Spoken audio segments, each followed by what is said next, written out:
En el nombre del Padre, del Hijo y del Espíritu Santo. Amén.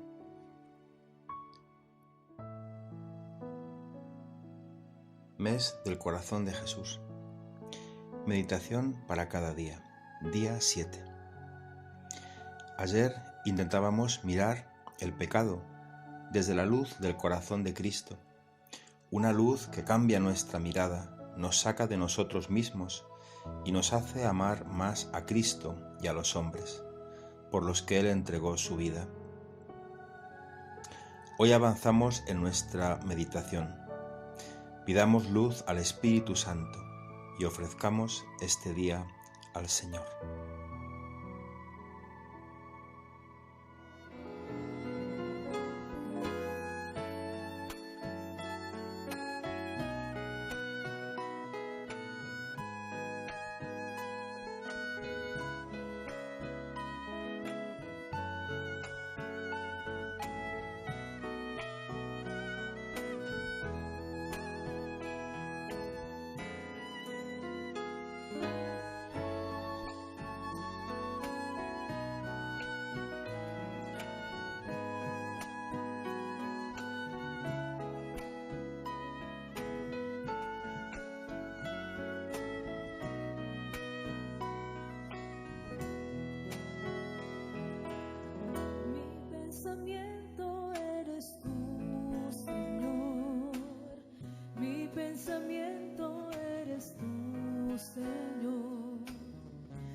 Mi fortaleza eres tú, Señor.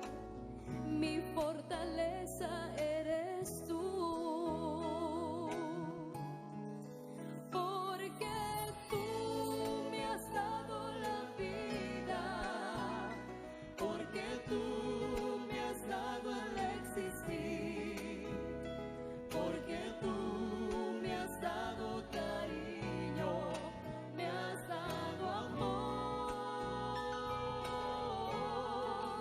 porque tú me has dado la vida, porque tú me has dado el existir, porque tú me has dado cariño, me has dado amor.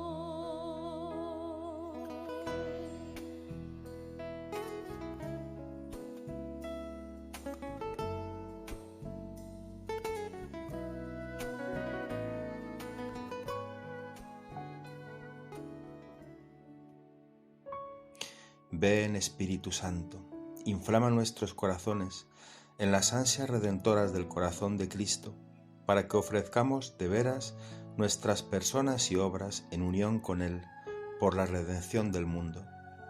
Señor mío y Dios mío Jesucristo, por el corazón inmaculado de María, me consagro a tu corazón y me ofrezco contigo al Padre en tu santo sacrificio del altar, con mi oración y mi trabajo, sufrimientos y alegrías de hoy, en reparación de nuestros pecados y para que venga a nosotros tu reino. Te pido en especial por el Papa y sus intenciones, por nuestro obispo y sus intenciones, por nuestro párroco y sus intenciones. Día 7. Aborrecer el pecado. San Ignacio en los ejercicios espirituales habla de hacer repeticiones, es decir, volver sobre cosas que ya hemos meditado para que se graben profundamente en el corazón, porque, dice él, no el mucho saber harta y satisface el alma, sino el gustar de las cosas de Dios internamente. No es leer por leer, no se trata de acumular ideas, citas de santos, esquemas teológicos, sino de saborear el amor de Dios. Por eso decíamos al principio de este mes que en el afecto del corazón debe ser un mes del don de sabiduría. San Ignacio recomienda al que reza detenerse donde encuentra luz, consuelo, paz, certeza. No pasar adelante ansiosamente para ver más, para saber más.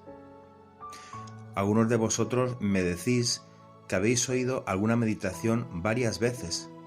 No os importe hacerlo. Si el Señor os invita a volver sobre una idea que os ha calado hondo, seguramente ahí os quiere mostrar algo importante para vuestra vida.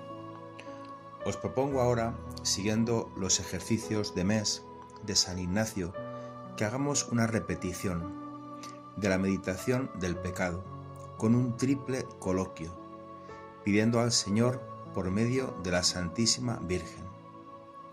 San Ignacio nos lleva a María porque sabe lo importante que es ella en la purificación del pecado en nosotros.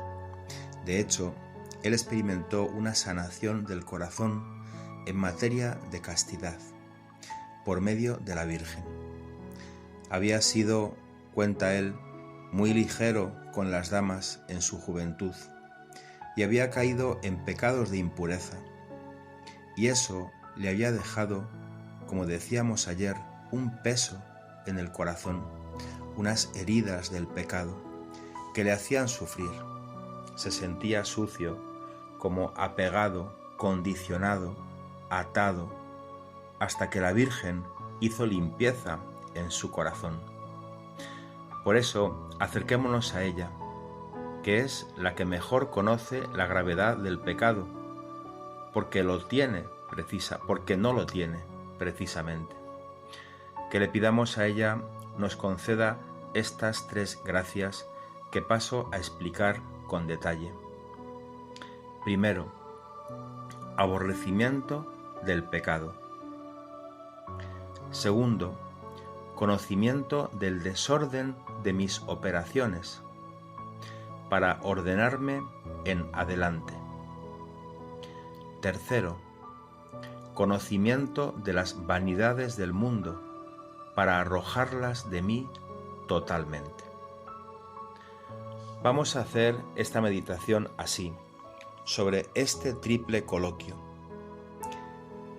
que después tenemos que repetir a Jesucristo y al Padre, o sea, por medio de la Virgen a Jesús, y de la mano de Jesús y de la Virgen al Padre, para que nos conceda esta gracia.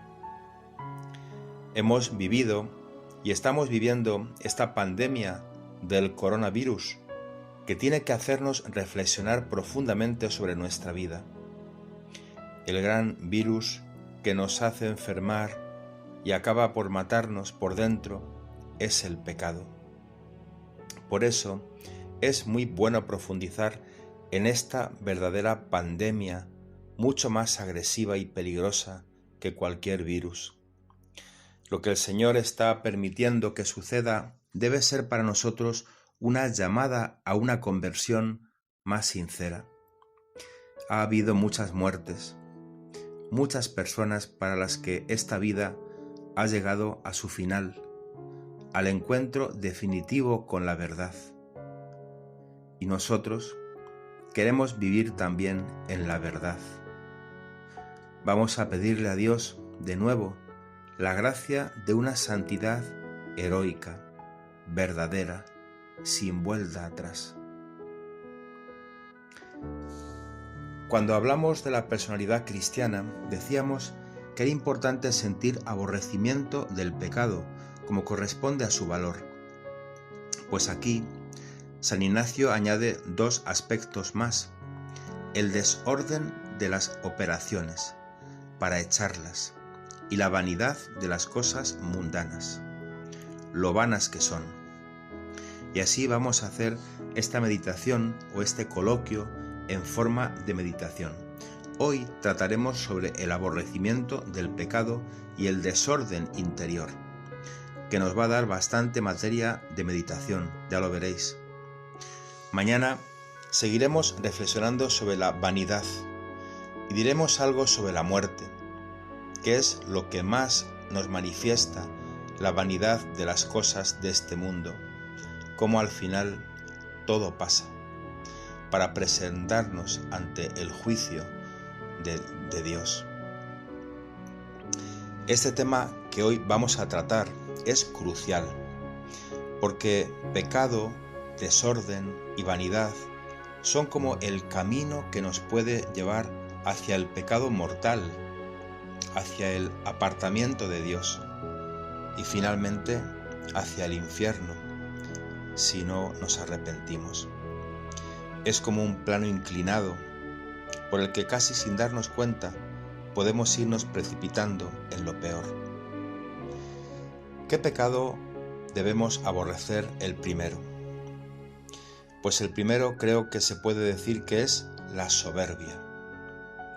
Soberbia oculta o manifiesta. Esa soberbia con la cual uno se cree ya superior a todos los demás, que ninguno otro entiende las cosas de la vida espiritual o laboral o política o educativa o familiar, sino uno mismo. Ese espíritu a veces exaltado, de querer cambiarlo todo, de revolucionarlo todo, de impaciencia, de no soportar las cosas. Eso es lo más peligroso quizás. Estos espíritus así, agitados, que ni están en paz ni dejan estar en paz a los demás. Cuando se manifiestan así, como grandes revolucionarios, son en el fondo del corazón unos pobrecillos, que tienen dentro la lucha de una afectividad que no saben controlar. Cuando a uno le dicen, hay una persona ahí que está muy agitada y que tiene grandes problemas de vida, que quiere reformar esto y aquello, que en todo ve fallos, que no soporta nada, está agitada y quiere hablar con usted. Cuando uno oye esto, uno tiembla, porque sabe que detrás de esos espíritus en general hay grandes problemas afectivos interiores, no resueltos, y muchas veces debajo, problemas de castidad. Y son pobres hombres, pobres almas, que dan verdadera pena, y se manifiestan externamente con toda esa soberbia aparente, cuando dentro no son capaces de soportarse a sí mismos. Y como son almas soberbias en esto, no sé cuál es lo primero. No sé si lo primero es el problema ese afectivo, el problema de la castidad, y después pasa a la actitud de esa soberbia, o es al contrario. No siempre es fácil de decirlo, pero Dios se retira del alma soberbia y la deja allí sola, y el demonio le prepara asechanzas en muchos campos de la convivencia, y acaba por saltar y por desesperarse y por amargarse. El segundo pecado que debemos aborrecer es la impureza, porque daña el corazón en el campo afectivo, que es muy central en el ser humano. No hay que llevar las cosas a extremos y nunca vivir con ansiedad en estos campos. La ansiedad no es de Dios, sino siempre con paz. Pero es un campo que ofrece siempre una facilidad del pecado. Detrás de los problemas de castidad siempre hay un problema de afectividad. Suele empezar por ahí, por no sentirnos amados. Raras veces el problema se presenta directamente en el campo de la castidad, raras veces. y en general, cuando se presenta así, fácilmente se supera. Es un pequeño desliz, nada, una cosa sin importancia. De ordinario, el problema viene de la afectividad, que es la raíz. Es nuestro afecto, nuestro corazón. Y en el hombre hay como una especie de energía, de capacidad de afecto radical, que después se realiza en planos diversos. En el plano sensual, en el plano sexual, en el plano psicológico, en el plano sobrenatural. Cuando el corazón experimenta el vacío, por cualquier experiencia mal vivida, que ha dejado como una herida dentro, eso es fatal. Porque entonces busca compensaciones en afectos y experiencias con las que intenta calmar esa sed, llenar ese vacío, curar esa herida. Hay problemas de castidad que pueden requerir una ayuda profesional psicológica, pero es muy cierto que como en el fondo hay un vacío de afecto, la experiencia profunda y vital del amor infinito de Jesucristo es sanadora del corazón. Cuánto ayuda una vida de oración verdadera, en la que uno se sabe tan amado, tan bien tratado por Jesucristo, que como decíamos, es un caballero, es el verdadero esposo de nuestras almas, el amigo que nunca nos fallará, el descanso y el refugio en los momentos oscuros. Por lo tanto, mucha atención al afecto, que esté siempre lleno de Cristo y renovarlo constantemente y enamorarse de Cristo, que mientras haya esta plenitud de enamoramiento de Cristo, no habrá tanto peligro de la castidad. Y cuando uno tiene problemas de castidad, procure enriquecerse del amor de Cristo, sin dar vueltas sobre sí mismo, sin estar contemplando siempre sus propias deficiencias y las propias incomprensiones y cruces. Y esto hay que tenerlo presente, porque en la vida cristiana ha bajado un poco el tono de la misma pureza, de la castidad misma, con todas estas cosas modernas que serán muy necesarias, muy buenas, apostólicas, todo lo que usted quiera. Pero el tono de la vida espiritual quizás ha sufrido con todo esto. Hay más facilidad para ver de todo, más sensualidad en las imágenes que nos llegan, poco o muy escaso sentido del pudor en el modo de vestir, en las conversaciones, una oferta agresiva de pornografía por todas partes. Todo eso va robando poco a poco esa transparencia en muchas almas, la transparencia de la castidad positiva, porque nuestra castidad, nuestra pureza, tiene que ser positiva, no el evitar el pecado, sino el hacernos cada vez más transparentes a las miradas de Cristo. Que el alma suba siempre hacia el Señor, con toda limpieza. Dichosos los limpios de corazón, ellos verán a Dios. Pues bien, en esta materia, supuesto esto que he indicado, quien no ora, cae. Quien no ora, no en el sentido de que yo no he rezado esta mañana y hoy caeré. Esas son exageraciones que hacen mucho daño al alma. No, no ese es el sentido. Quien no ora, es decir, quien no tiene vida de oración, vida interior, cae. Por la razón que he dicho, porque donde no hay vida interior, no hay calor de amor a Cristo. Y donde no hay calor de amor a Cristo, enseguida entra el vacío del corazón. Y entonces viene la tendencia normal, natural, hacia las criaturas, pero de forma desordenada, movidos por impulsos ciegos y torpes. En esta materia quien se pone en peligro temerario, cae. En peligro temerario, es decir, no razonable, porque uno mismo se busca las cosas, porque se propone ciertas lecturas, ciertas películas, ciertas cosas que no tenía por qué mirarlas. Pues quien se pone en peligro temerario, cae. Y quien no guarda los sentidos, cae. Quien no guarda los sentidos habitualmente se entiende, lo cual no quiere decir una ansiedad en la guarda de los sentidos, no. No vivir nunca con ansiedad en esta materia, como si uno estuviese siempre al borde del abismo. No, por Dios, no. No es eso.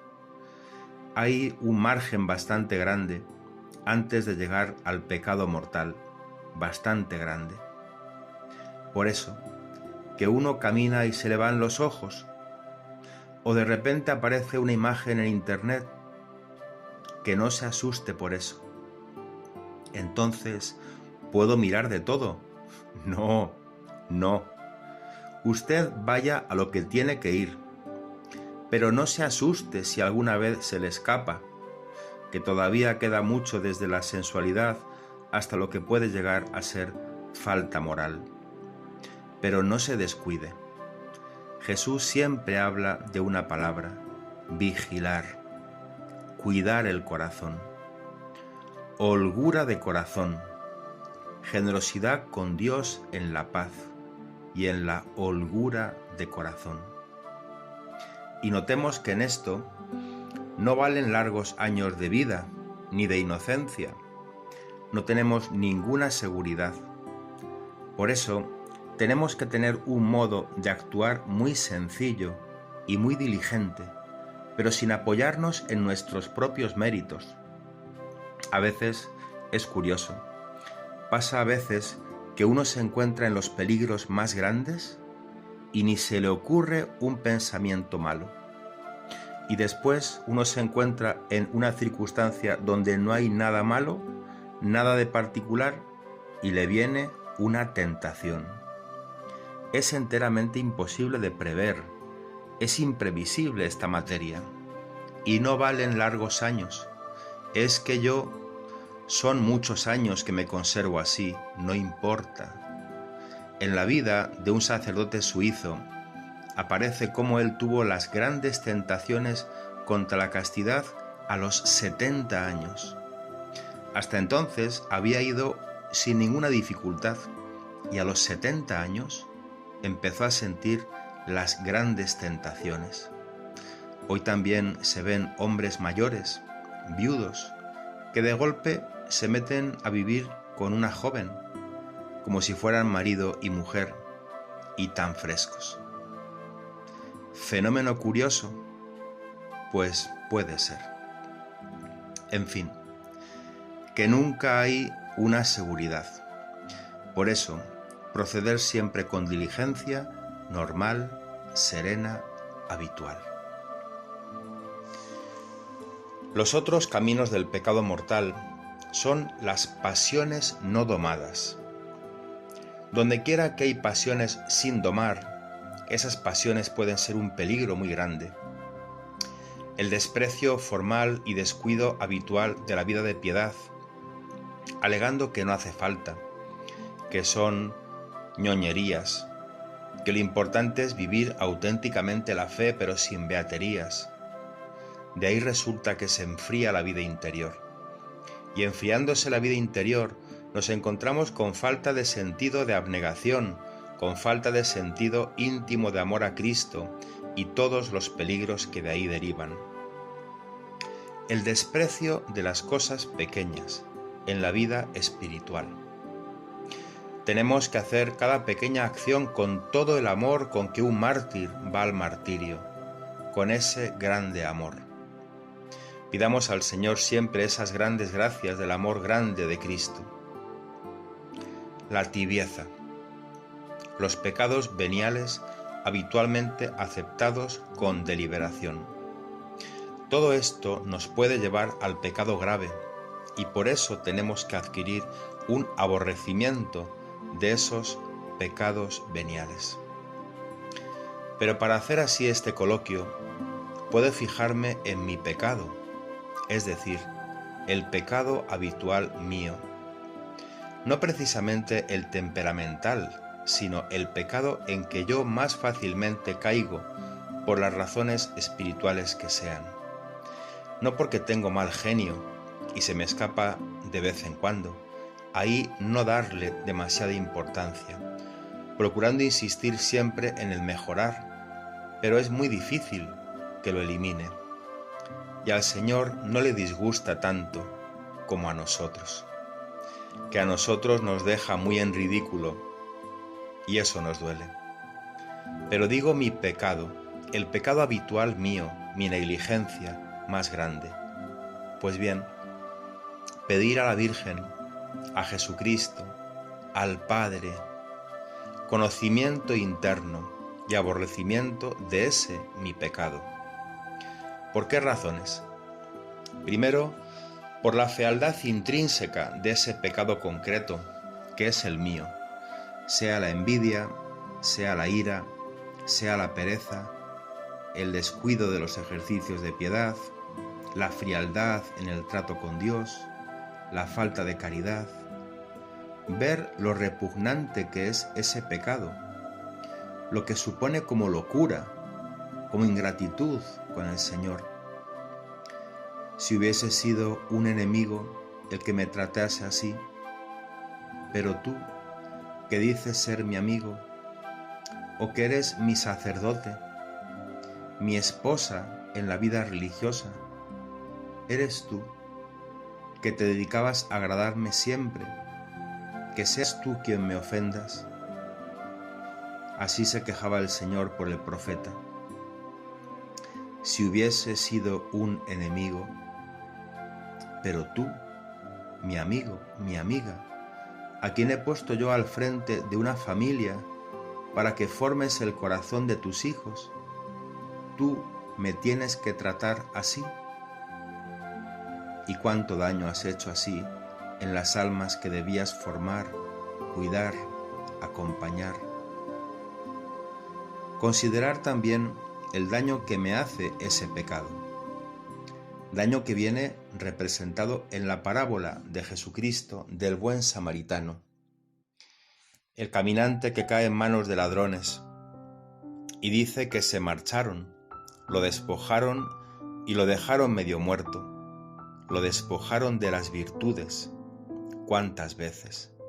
Ese pecado, ¿cuántas virtudes me quita? Me despoja del fervor, voy perdiendo el entusiasmo. Quizá llega a tal grado que uno ya se ríe de toda la formación religiosa recibida. Eso sería ya muy malo.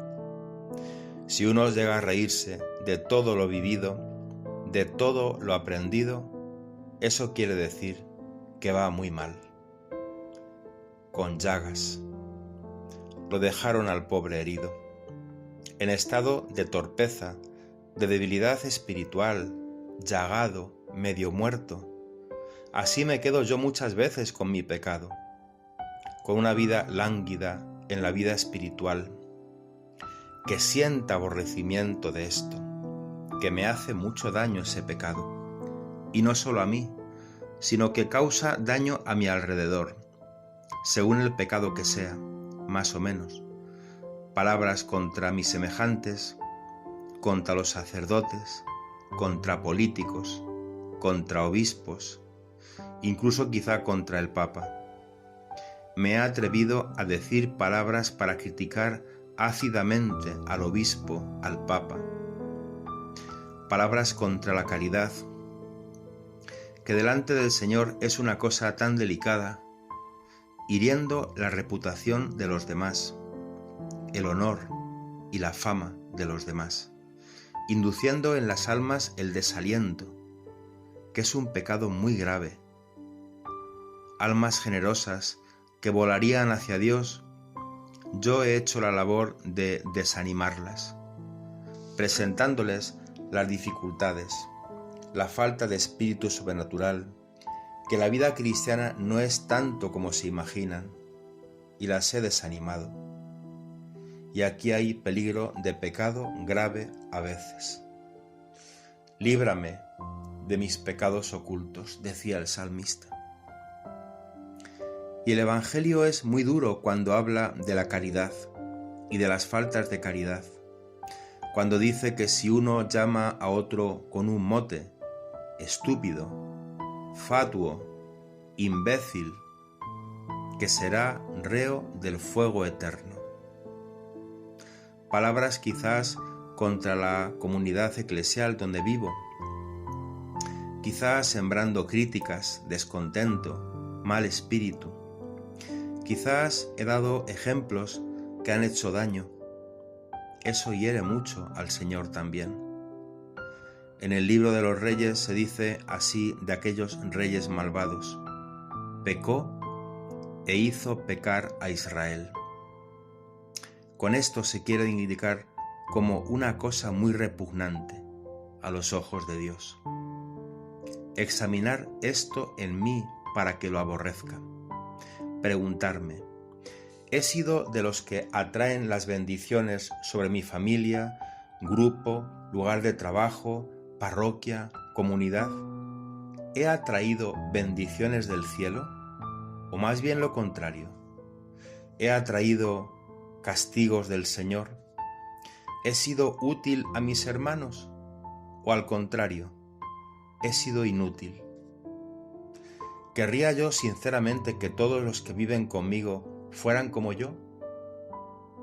¿Qué altura de santidad ofreceríamos entonces al mundo? Y debo también considerar otro punto: cuántas gracias recibidas, cuántas gracias constantes del Señor, desde mi bautismo, la primera comunión, la catequesis, mi familia, el colegio, la formación humana recibida, la educación religiosa, los cuidados de la Iglesia. Que me llegue al fondo este aborrecimiento de mi pecado, pedírselo a la Santísima Virgen. Coloquio con la Virgen que no hizo pecado, y por eso ama más al Señor, lo conoce mejor y sabe más lo que significa ofender al Señor. Coloquio con Jesucristo, que llevó sobre sí mis pecados a la cruz, y de la mano de Jesucristo y de la Virgen, coloquio al Padre, que conoce adecuadamente lo que es el pecado. Y vamos al segundo punto, al desorden de las operaciones. El desorden se puede dar en las tendencias o en los actos. Las tendencias pueden ser desordenadas y de ahí nacen después los actos desordenados. El desorden, propiamente tal en las tendencias, se puede reducir al desorden de la sensualidad, de la afectividad y de la soberbia. Cuánto desorden en mí en este campo. No digo ahora que son pecados. Cuánto desorden, cuánto tiempo perdido en esto, cuánto me muevo por estas tendencias desordenadas, aun cuando quizá no haya sido pecado. Me determino por afecciones desordenadas. Vivo de 1000 pequeñeces, caprichos, que yo después hincho y me parece que es una cosa tan importante y no vale nada. Detalles insignificantes. Me esclavizo con las realidades de este mundo en vez de usarlas con un corazón libre. El dinero, el placer, el éxito, el alcohol, la comida. A veces desvío estas realidades de su fin, las hago ir contra su fin, y así hago a veces incluso a Dios cómplice de mis desórdenes, obligándole a cooperar conmigo en lo que yo uso mal, por ejemplo, en la procreación de los hijos. Y claro, en fuerza de estas tendencias desordenadas, hay infinitas contradicciones en mi vida. ¿Cuántas? contradicciones entre mi conducta y mis principios. Los principios están ahí, son los principios religiosos, los principios sobrenaturales. Sí, pero ¿y la conducta? Es que no se puede vivir de principios sobrenaturales. ¿Quién ha dicho eso? Pues entonces, ¿para qué se enseñan si no se pueden vivir? Examinemos estas contradicciones que son nefastas. Contradicciones entre mi conducta y mis sentimientos íntimos. Muchas veces disimulamos los sentimientos íntimos por los dos extremos. A veces sentimientos íntimos muy altos, mi conducta muy baja. A veces sentimientos íntimos inconfesables. En la conducta exterior se procura disimular suficientemente. Contradicciones entre mi conducta y mi fe. ¿Cuántas? Yo que me llamo católico, católica, me dedico a eso en mis ratos libres. Ejecuto con tanta incompetencia mi trabajo profesional. Estoy consagrado al Señor por el bautismo y mi conducta, qué distinta. Y claro, muchas veces es patente la contradicción entre mi conducta y la opinión que tienen de mí como católico, como sacerdote, como religiosa.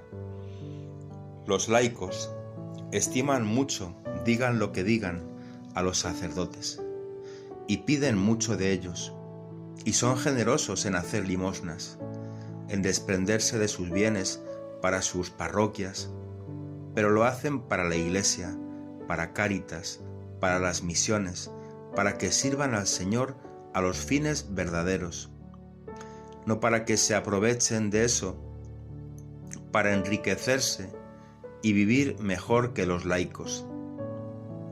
Qué doloroso es esto, saber de una persona que ha renunciado a todo por ayudar a un sacerdote, a un seminarista, a un misionero, que en años no se hace un vestido para poder ahorrar dinero y así va dando su beca poco a poco, y el seminarista o la persona que se sirve de esta ayuda no puede prescindir de ir al cine todas las semanas. ¡Qué contradicción! Aquella alma tan generosa, que se desprende de todo para ayudar a un religioso, a una religiosa, porque ve en ellas la consagración a Dios que le atrae, y la religiosa no corresponde a esa idea alta, que es justa por parte del seglar. Contradicción, por fin, entre mi conducta y los consejos que doy a los demás. Les hablo de desprendimiento, de amor, de humildad, y mi conducta. En fin, pedir desterrar este desorden interior, que lo arroje lejos de mí, que haya en mí una lógica sobrenatural, que me ofrezca de veras al Señor, como se espera de alguien que dice que ama a Cristo. Como dice San Pablo en la carta a los Romanos en el capítulo 12, por tanto, os ruego por la misericordia de Dios, que dio su vida por nosotros, que ofrezcáis vuestros cuerpos como hostia viva, santa, agradable a Dios, que es el holocausto, la ofrenda lógica, razonable, ante el amor de Cristo. Que sea consecuente, que cesen esas contradicciones, que haya en mí un orden interior, y pedírselo a la Virgen, que tuvo siempre tal orden en su alma, toda ordenada, todas sus intenciones dirigidas puramente a complacer a Dios, y de la mano de la Virgen acercarnos a Jesucristo, la norma del orden, y por Jesucristo al Padre, para que nos conceda ese aborrecimiento de todo desorden en nosotros y esa lucha incansable para ordenarnos, que nos conceda la gracia del orden, que todos mis pensamientos, mis palabras, mis acciones estén puramente ordenadas a agradar a Cristo. Acabamos esta meditación orando y escuchando una canción que nos habla de esa profunda renovación interior que necesitamos. Oh Dios, que en el corazón de tu Hijo, herido por nuestros pecados, has depositado infinitos tesoros de caridad. Te pedimos que al rendirle el homenaje de nuestro amor, le ofrezcamos una cumplida reparación. Por Jesucristo nuestro Señor. Amén. Purifícanos, Señor, límpianos, renuévanos.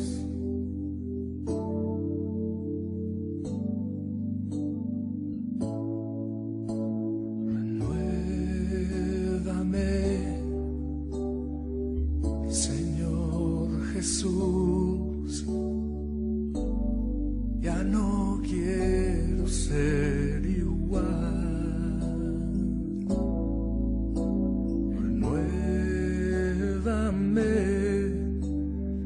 Señor Jesús,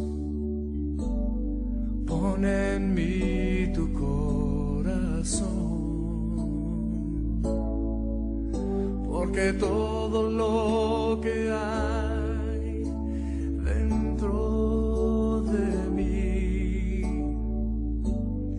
necesita ser cambiado, Señor. Porque todo lo que hay dentro de mi corazón necesita más de ti.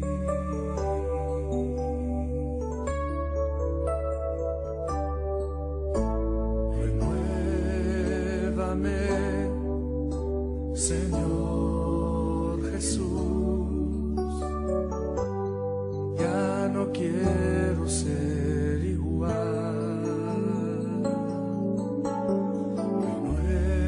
Renuévame, Señor Jesús, pon en mí tu corazón, porque todo lo que hay dentro de mí necesita ser cambiado, Señor, porque todo lo que hay dentro de mi corazón necesita más de ti, porque todo lo que hay dentro de mí necesita ser cambiado, Señor, porque todo lo que hay dentro de mi corazón necesita más de ti, necesita más de ti, necesita